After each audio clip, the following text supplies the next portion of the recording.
Alright, good morning, boys. What is up? Today is Friday, February 27th. I'm sorry, I haven't made a trade recap in a while. YouTube's been flagging a lot of my stuff, and it's been hard for me to make videos when that's happening. It's like demotivating. I'll get back into trade recaps. And I've also been focused a lot on the premium. I've been trying to get those kids to make the most amount of money possible with live trading and everything. If you guys are interested in that, obviously the link will be in bio.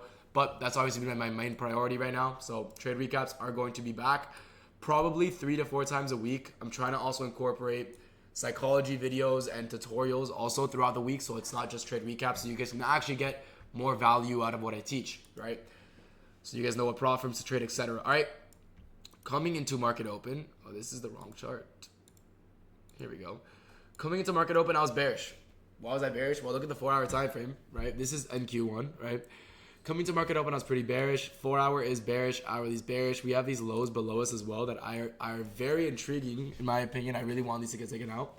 So I'm looking at these lows and I'm like, all right, there's no reason for these lows not to get taken out. We're dumping. We're respecting this hourly gap. We did edge this 4-hour on both Nasdaq and ES, right? We didn't tap it on either or. But what I do notice now is a couple things. I'm like, all right, even though we're not really dumping, what do we have? 15-minute gap, 8:30 we had PPI, right? So we have data lows and data highs. Data highs up here, internal low right here. I actually did take a very, very small trade when we broke that low to this internal low. Literally got edged by like 2 points.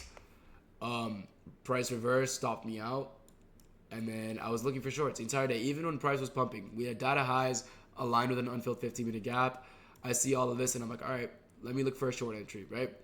Why don't I take this trade right here? We tapped into, 0.618 of the range to the tick while ES was all the way down here. So even if like this wasn't 0.618 of a bullish range and we fuck it, we were bearish, right? If we were bearish here, I wouldn't take this trade just because of how low ES is in the leg compared to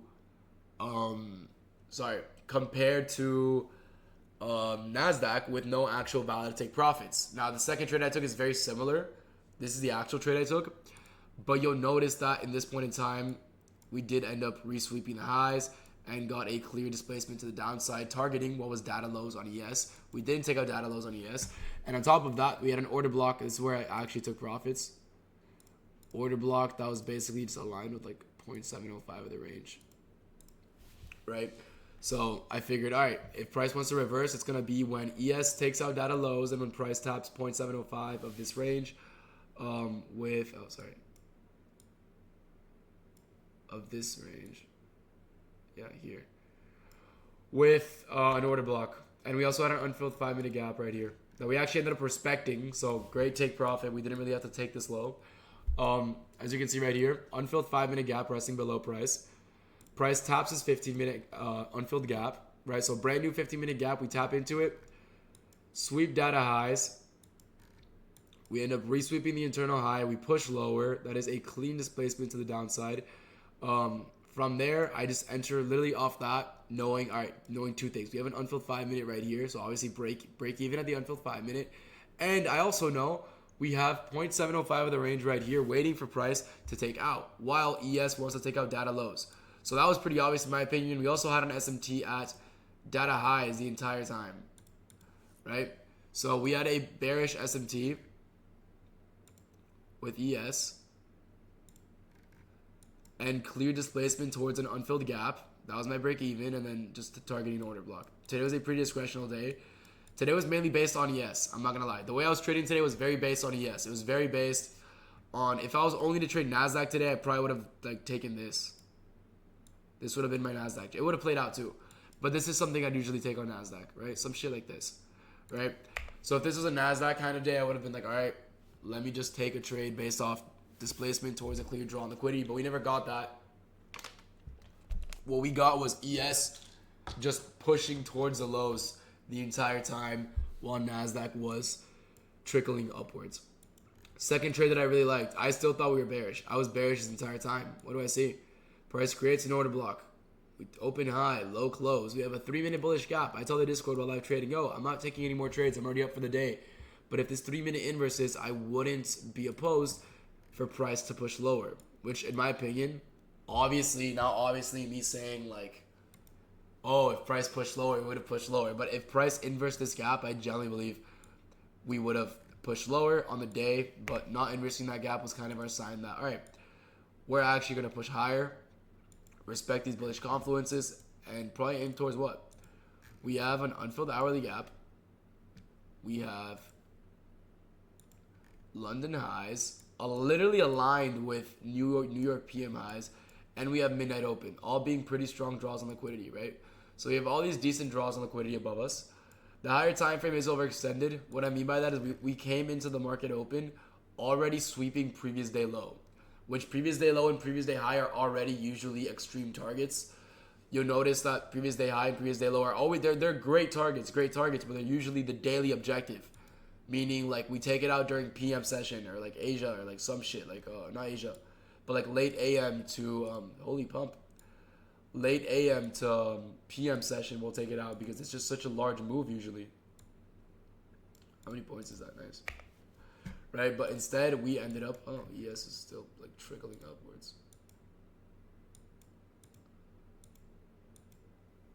But instead, we came into market already taking out previous day low, meaning we were what? We were probably overextended and price probably just wanted to retrace a bit and push a little higher, right? I don't blame it. But with that being said, we took our take profits very safe at this internal low. This is our draw on liquidity.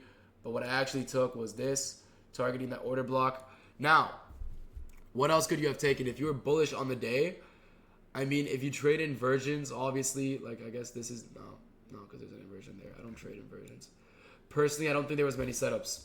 If I'm being honest, I'm looking at this right now. There isn't really any setups. You have chop. I'm bearish as fuck. I want to see this push lower. Chop. I mean, at this point in time, once we broke this high, I was like, all right, you know what? We're probably bullish now. Let me see if we actually got any retraces into anything. All right, we created an order block. So we tapped a 5-minute order block and we created, okay, a 1-minute change in state and delivery right here. And we did get, okay. All right, this is a decent trade, actually. A 1-minute CISD coming out of a 1-minute or 5-minute order block. This is not a bad setup at all. I like this.